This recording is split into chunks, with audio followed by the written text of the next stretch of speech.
नमस्कार। मैं सुनील कुमार आपका स्वागत करता हूं आपके अपने चैनल क्या ऐसा होता है में। दोस्तों, जब आप काल सर्प दोष की पूजा, पितृ दोष की पूजा या कुंडली में कितने भी तरह के दोष हैं, ये पूजा करने जाते हैं तो आपके मन में एक सवाल आता होगा या फिर ये जानकारी कहीं से आपके पास आती होगी कि आपको कुछ 40 दिन तक के नियमों का पालन करना है। ये आपने सुना होगा। तो 40 दिन के नियम, या फिर कोई इंसान पूजा करके आया और कैसे भी हमें माध्यम से पता चला कि पूजा करके आए, लेकिन इसमें 40 दिन के नियम होते हैं। तो 40 दिन के नियम के बारे में जानकर वो लोग बहुत ज्यादा संशय में रहते हैं कि कौन सा काम मुझे करना चाहिए और कौन सा कार्य मुझे नहीं करना चाहिए। दोस्तों, पूरा वीडियो देखिए। आज मैं अपने एक ही वीडियो में आपको पूरी जानकारी दे रहा हूं। बस ज्यादा सोचने की आपको आवश्यकता नहीं है। जो जो पॉइंट बताए गए बस उनका ध्यान रखना। निश्चित रूप से आपके 40 दिन के नियमों का पालन हो जाएगा। इसका आपको विशेष रूप से ध्यान रखना है। तो दोस्तों, आखिरकार 40 दिन के नियम, जैसे पिछले वीडियो मैंने आपको बताया कि 40 दिन के नियम क्यों जरूरी होते हैं, क्योंकि सनातन धर्म में, हिंदू धर्म में चालीसा के नाम से बहुत सी चीजें फेमस है। शास्त्रों की भी अगर बात करें तो हनुमान चालीसा, शिव चालीसा, दुर्गा चालीसा, गणेश चालीसा, इस तरह के चालीसा चलते हैं। और तभी माना जाता है कि कुंडली में किसी तरह का दोष हो तो आपको 40 दिन के नियमों का पालन करना चाहिए। तो दोस्तों, सबसे पहला नियम कौन सा होता है? पहले तो एक बात आप लोग ध्यान करके सुन लो। ये आपको बेहद जरूरी बात बता रहा हूं। आप में से बहुत लोग गलती करते हैं। आप एक दिन पहले जाते हैं, भगवान के दर्शन कर लेते हैं, लेकिन पूजा के पश्चात आप में से बहुत से लोग ऐसे हैं जो दर्शन नहीं करते। जैसे ही काल सर्प दोष की पूजा होती है तो आपको भगवान के दर्शन करने हैं। अगर आप त्र्यंबकेश्वर में पूजा कर रहे हैं तो आपको त्र्यंबकेश्वर महादेव के दर्शन करने, चाहे भले आपको 4 घंटे लगे। और अगर आप उज्जैन में पूजा कर रहे हैं तो आपको महाकाल के दर्शन करने ही करने हैं पूजा के पश्चात। ये ध्यान रखना। आप में से बहुत से लोग ऐसे होते हैं कि पूजा होती, पूजा के बाद समय ऐसे ही निकल जाता है, शाम को वहां से चलते थे और फिर बाद में ध्यान आता है कि मुझे दर्शन भी करने थे।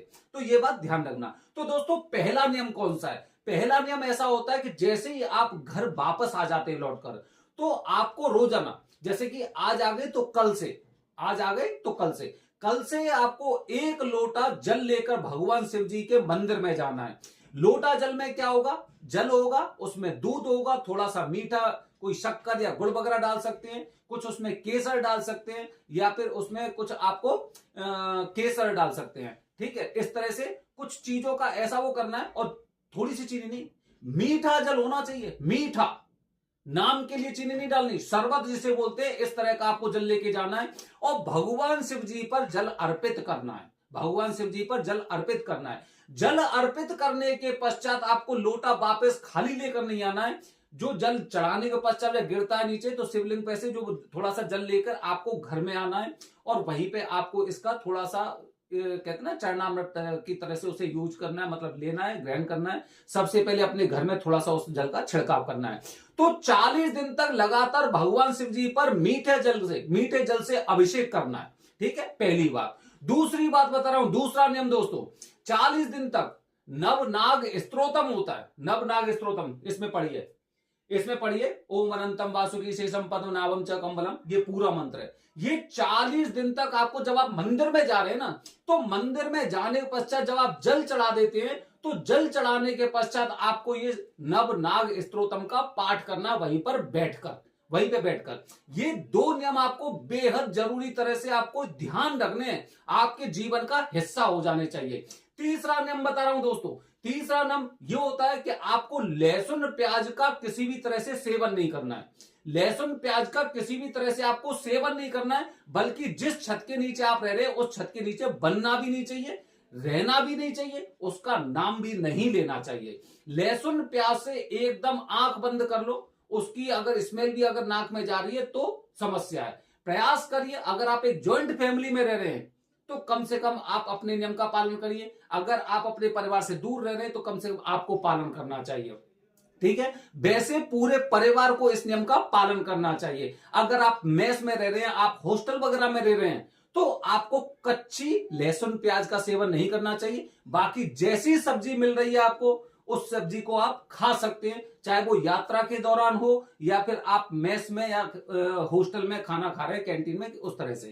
ठीक है, तो लहसुन प्याज का सेवन नहीं करना है। चौथी बात दोस्तों, चौथी बेहद महत्वपूर्ण बात है कि मांस मदिरा का सेवन तो बिल्कुल करना ही नहीं है, करना ही नहीं है। केवल आपको नहीं, अगर आप पूजा करके आए तो आप सोचेंगे कि मेरी पत्नी तो कर सकती है, मेरे बच्चे तो कर सकते हैं, मेरा भाई तो कर सकता है।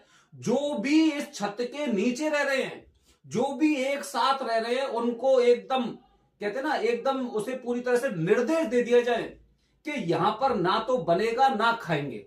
चाहे आप किसी भी क्षेत्र में रह रहे हैं हिंदुस्तान में, आपको मांस मदिरा का सेवन बिल्कुल नहीं करना है, बिल्कुल भी नहीं करना है, ध्यान रखना ये बात। ठीक है, अगली बात बता रहा हूं दोस्तों, काफी लोग पूजा करने के पश्चात मेरे पास फोन आता है, वो कहते हैं कि शादी में क्या हम जा सकते हैं, शादी का खाना क्या हम खा सकते हैं? बिल्कुल नहीं खा सकते। आपको शादी में जाना है, शादी में जाइए, लेकिन शादी में किसी भी तरह का आपको खाना नहीं खाना है। काफी लोग कहते हैं कि फ्रूट चाट वगैरह तो खा लें।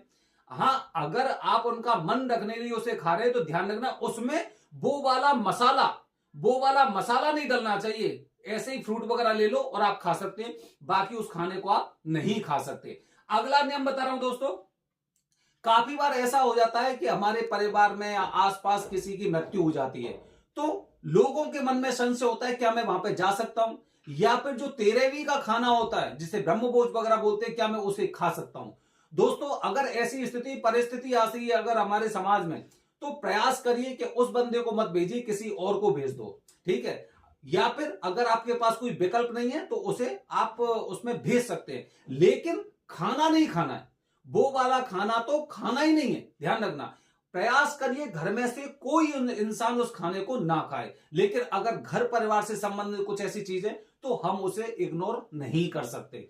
इसीलिए अगर हमारे बस की चीज है कि हमारे बहुत दूर के रिश्तेदार हैं या फिर हमारे मोहल्ला पड़ोस के लोग हैं, सोसाइटी के लोग हैं, और उनके साथ ऐसा हुआ है, तो आपको उसको ग्रहण नहीं करना चाहिए। ठीक है, इन बातों का ध्यान रखना। 40 दिन के नियम है, ये आपको याद रखने, अपने जीवन में आपको ये नियम लेके आने हैं। अगला नियम कौन सा है?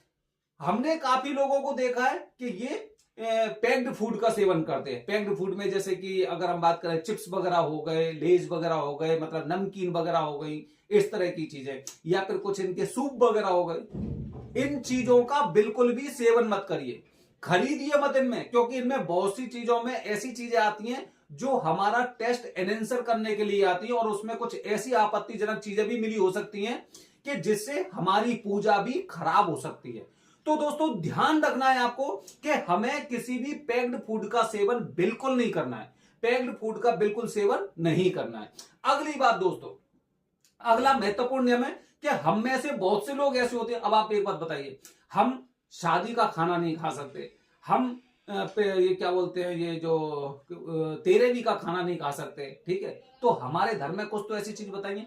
इसीलिए दोस्तों, जब आप पूजा करके आ जाते हैं तो पूजा करने के बाद आपको अपने धर्म के अलावा किसी धर्म के स्थान पर नहीं जाना चाहिए।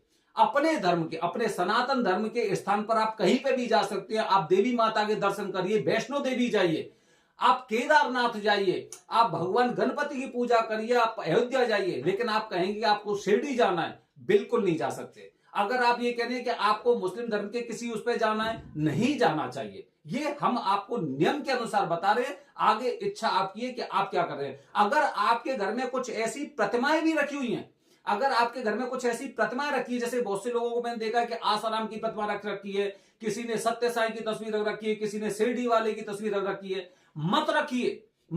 घर में आपके में ग्रह दोष और पितृ दोष और प्रेत दोष उत्पन्न कर सकती हैं और आपकी पूजा पर भी प्रभाव डाल सकती हैं। तो इसीलिए इस तरह की कोई भी तस्वीर नहीं रखिए। अगर रखने, पंचमुखी हनुमान जी की तस्वीर लगाइए, भगवान गणपति की तस्वीर लगाइए, लगाने दो, लेकिन धर्म के साथ ही रहना हमें अपने के। हमें जिस धर्म में हमने जन्म लिया उस धर्म का हमें एकदम पूरी तरह से पालन करना है, ठीक है। इसके पश्चात दोस्तों, अगला नियम आपको बता रहा हूं। अगला नियम ये होता है, काफी लोग बोलते हैं कि क्या हम संभोग कर सकते हैं। दोस्तों, घर पे आने के पश्चात अगर आप पति पत्नी है तो उसमें कोई भी दो राय नहीं है। मतलब ऐसा कोई नियम नहीं है कि आप दोनों को 40 दिनों तक एकदम दूर रहना पड़ेगा, तो इन सब चक्करों में पड़ने की आपको आवश्यकता नहीं है, ऐसा कोई नियम नहीं है, ठीक है। आप खूब आराम से आपस में एक दूसरे को प्यार कर सकते हैं, उसमें बिल्कुल भी आपत्ति नहीं है, लेकिन ध्यान रखना कि आपस में पति पत्नी ही होने चाहिए। ऐसा नहीं है कि आपका कोई लवर वगैरह हो या कुछ ऐसी ऐसी वो चीजें हो कि आपका उनसे केवल प्यार से संबंधित है, बाकी और कोई पति पत्नी का संबंध नहीं है। तो ऐसी चीजों से आपको दूर रहना चाहिए,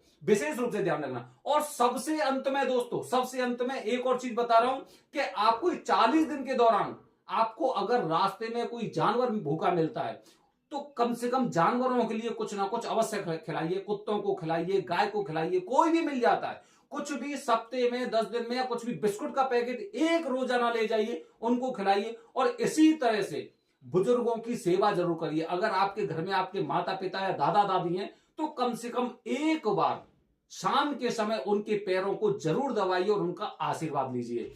बड़ों का आशीर्वाद, बुजुर्गों का आशीर्वाद हमें बहुत सी समस्याओं से मुक्ति दिला देता है।